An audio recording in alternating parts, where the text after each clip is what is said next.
Oh, God, you have great questions. Again, who in the hell writes these questions? I know you do, but my God, these are great. Wow. I thought this was going to be an easy question. Usually you get to the last question. It's like, just take it home. That is a really good question. So, hello and welcome to Tiny Giants, the creator economy show where the focus is on career over celebrity. This is the show where I reach past social media stardom to focus on the careers and market trends that make the creator economy just that, an economy. We do this by highlighting and uplifting niche-specific creators that the uninitiated doesn't necessarily have a concept of or full appreciation for, or as we like to call them, tiny giants. You ready? Let's go. Welcome to Tiny Giants. I am your host, Adeola, your favorite former 400-pounder getting you fit on all things creator economy. So today is Tuesday. That means no guest, just me flying solo dolo. How the episode is going to run. I'm going to discuss an article or a topic that I think should be top of mind for you concerning the creator economy or the digital landscape as a whole. Then we're going to move on to our MarTech Moment segment where I discuss a piece of marketing technology that you should also know about. Then we're going to take a short break to pay them bills because we are proud members of the Marketing Podcast Network, so we are ad supported. After that, we move on to our Creators Crushing It segment where I highlight a creator getting their fee 5-4 on, and then we follow that up with our parental perspective. Everybody clear? Let's get into it. So on last Tuesday, I discussed the difference between social networks and social media, and I'll link it up in the show notes. But to briefly recap, social networks have nothing to do with the internet or digital technology at all, and we all have them, be it our social networks at church, work, schools, and our community. And because these are in-person connections, they're finite, right? Because realistically, even if you're really, really popular, there's an upper limit to how many people you can form relationships with in the real world. And they're mostly passive and to an extent separate, and you really leave them alone until they're needed, right? So you have your one friend group over here at work. You might have another friend group at church, another friend group from when you were younger, that sort of thing. Social media, by contrast, it is potentially infinite. You can connect with people well outside of your immediate geographical range where you can physically touch them, right?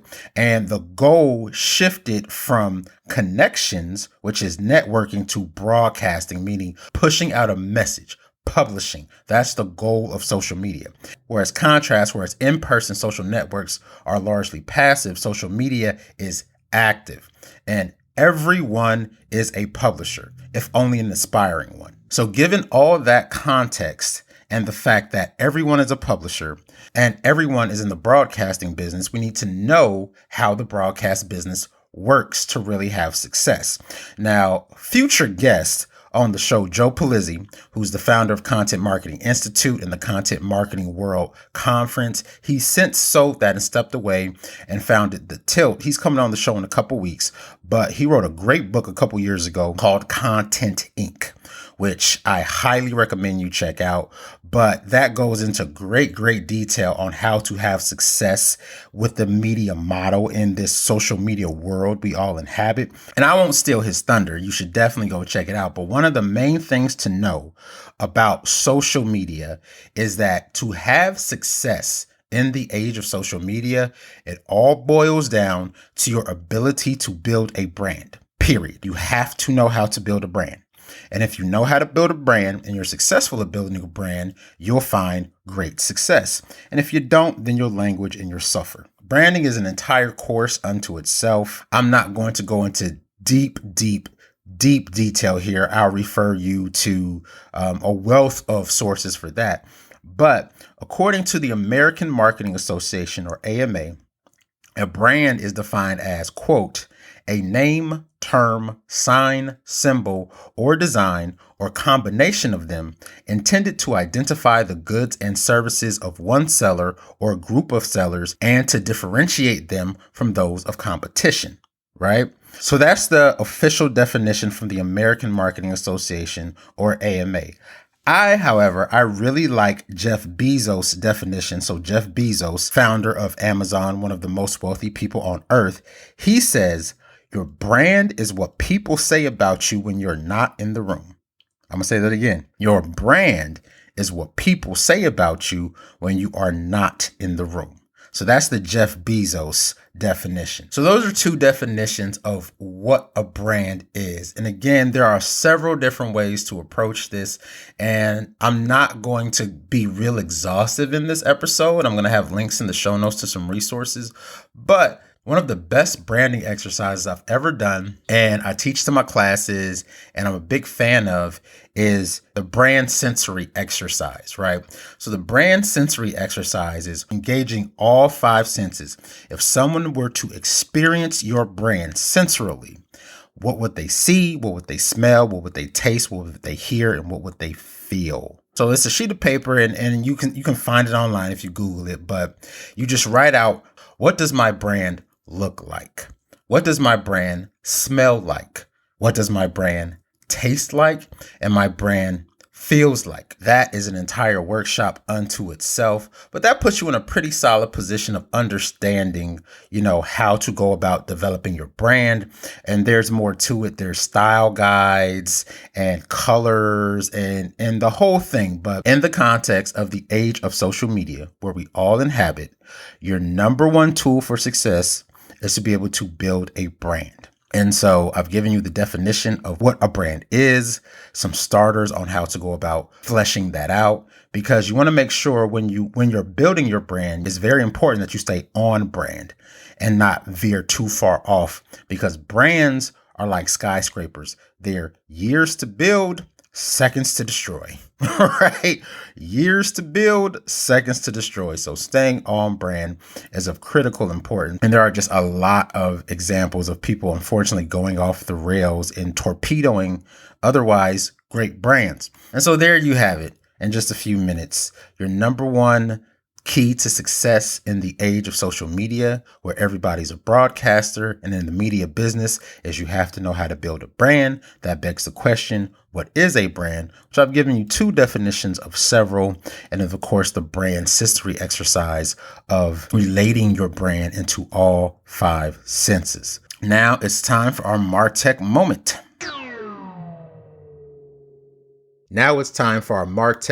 Segment. So MarTech is just an umbrella term that stands for marketing technology, and it's all of the technology used to achieve marketing objectives. So Facebook ads, Google ads, email marketing, location for Foursquare, that all falls under the umbrella of MarTech. So today's MarTech moment is StreamAlive. StreamAlive boosts audience engagement with interactive tools and real-time metrics. It works with in-person sessions, hybrid sessions, Zooms, Microsoft Teams, YouTube Live, etc.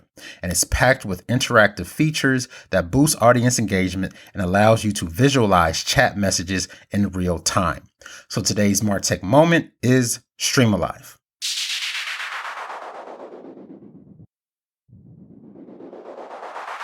Now it's time for our Creators Crushing It segment, where I do a high-level, quick, dirty analysis of a creator getting their fee fi fo on. And today, I am doing the Lion Whisperer, Kevin Richardson. So this is another one where I have just watched an embarrassingly long amount of videos on. I think I'm on a nature kick right now, because last week we did Serpa Designs. Now we're following it up with the Lion Whisperer, sitting at 1.81 million subscribers as of this recording. So he's doing a lot of things right. He's got his official trailer for the channel. He's got his members only video. And then he has some popular videos, recent uploads, lions, hyenas, playlist galore, a lot of the best practices. And he's doing shorts, which is good because YouTube is really pushing shorts right now. So if we hop over to the About tab, we can see that as of this recording, they've generated 309,001,475 views, right? So for the uninitiated, YouTube will pay you $3 to $5 per 1,000 views that you generate, because they pay on a cost per mil or cost per 1,000 view basis. So what we do is we take from the thousands place over and we forget about the last three digits. So if we multiply 309,001 times 4, that will give us 1,232,004. So over the course of just under 9 years now, because this is an actual brick and mortar foundation within, I believe, South Africa, the monthly income is going to be a little harder to peg, because he produces a video every week, which is a best practice. And he's been producing about once a week, so about 4 a month. And it varies widely depending on what he's actually covering that month, because for the last month, he's been averaging right around 300,000 views. What we see one here has almost 1 million views. And he has a couple of videos, if we go further down, that do have over 1 million views. And so, but on average for the last couple months, he's been averaging right around 300,000 views per video. And he produces a video a week for a month. So the average video at 300,000 views gets him around $1,200. So in an average month, he makes $4,800 from his YouTube channel. So using that as a base, $4,800 as a base, I'm going to look at this and apply several different multipliers, because of course he has his merch, right? So he has a store where you can link out and buy some really cool animal shirts. I like this this Black Panther one right here, and it's really quality stuff. And so in addition to the merch, he also has his memberships. Again, you can join right here for $5 a month. In addition to that, he has individual initiatives that he'll do. About a year ago, no, almost 2 years ago, within the span of a few weeks, 8 baby cheetah got orphaned, right? And so he fostered 8 cheetahs and released them back into the wild. And so he had a fundraising initiative just for the cheetahs. And he has projects like this that'll come up from time to time. So that's merch, memberships, initiatives. Then he also does some actual fundraising, some public speaking for his foundation. So he's got the Kevin Richardson Wildlife Foundation. And then if you go there, you can actually step the membership up to, $10 a month, $75 a month, a custom amount. And so in addition to this, I'm more than positive he does some actual, government grants, as well as some corporate fundraising. So again, using the YouTube channel as a base, I'm going to apply a 10x multiplier for the merch, a 5x multiplier for the memberships, a 2x multiplier for the individual initiatives, 4x multiplier for the public speaking, a 10x multiplier for the corporate fundraising, and a 5x multiplier for the government grants. So that's 6 additional lines of business. So with those 6 additional lines of business, I'm going to apply a 36x multiplier to that $4,800 as a base, which comes up to $172,800 a month. So as a whole, this business, this Kevin Richardson Lion Whisperer Foundation YouTube business, I'm going to say as a whole, it brings in about $172,000 a month. And actually, I hope I lowballed that. I hope it's more than that, because as you might imagine, it's very costly running a wildlife sanctuary, because he's got to, feed the animals, and he's let slip on a past video that they eat a lot of horse, and they have zebras and other things, but mostly they feed them horse. And so horse ain't cheap. And then of course you got veterinary care, you have the upkeep of the grounds, you have the zoning and everything that goes into training and all that good stuff. So you have to pay staff. Running an outfit like this is really costly. It's not cheap. So I actually hope he brings in a little bit more, but just based on the lines of business that I see and using his YouTube revenue as a base, I'm going to guesstimate that the line whisperer Kevin Richardson pulls down $172,800 per month in his creator business as a whole. Where would you peg him? Comment, let me know, and let's chop it up. So today's parental perspective is young people, you really need to understand what your personal brand is and the importance of staying on brand. And most often that's going to mean just, acting like you got some home training, because twerking, fighting, all that good stuff, very rarely is that going to be on brand. Because, let's say you have somewhat of a smart alecky child like I do, and they say, yep, fighting, twerking, doing all that, that's part of my brand. Okay, cool. Well, understand that even if you do become a professional fighter, let's say you take it all the way to, professional boxing or MMA, that's a young person's game, and you're going to be older longer than you're going to be young. So understand that even if you become a professional fighter, you're not going to be in the ring much past 30.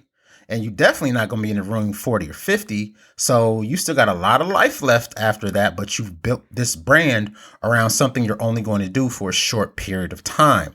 Same thing with the young ladies. Okay, you like to twerk. That's cool. So say you become a professional dancer or a model or wherever. Nobody's really going to be checking for you in your 50s. That's a harsh reality, but it's the truth. Right? So you can do all of these things when you're young. But what happens when you hit 40? Then what? Right? So thinking through a brand that is going to stand the test of time and being very intentional about staying on brand is of the utmost importance. So that's my parental perspective. Let me know your thoughts, and I will see you on Thursday. Tiny Giants is an audio companion to and the first chapter of my first book, Beyond Buzzwords. Social media, mobile, and other marketing buzzwords ain't the half of it. Available on Amazon. If you enjoyed this podcast, chances are good you'll like the book too. I'm proud to say that while the book has aged, it's not dated. Sure, some examples could be freshened up, but strategically, it's as rock solid as the day it was written. Not every author can say that. I encourage you to pick it up and leave me a rating and review. It really helps. I have like 1 rating on that book from my mom because she loves me, and I'm positive that you'll love it too.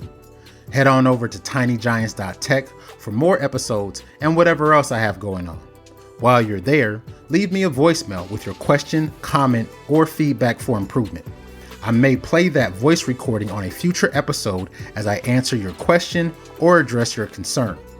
If you, your company, or school needs help with college, career, and creator readiness strategy, or to book me to speak, drop me a line at t@tinygiants.tech. If you or someone you know is doing big things in small or not so small niches, or as we like to call them, tiny giants, and they will make a great guest for the show, email me at t@tinygiants.tech. Thanks for listening, and remember, you get big by going small, but to prioritize career over celebrity.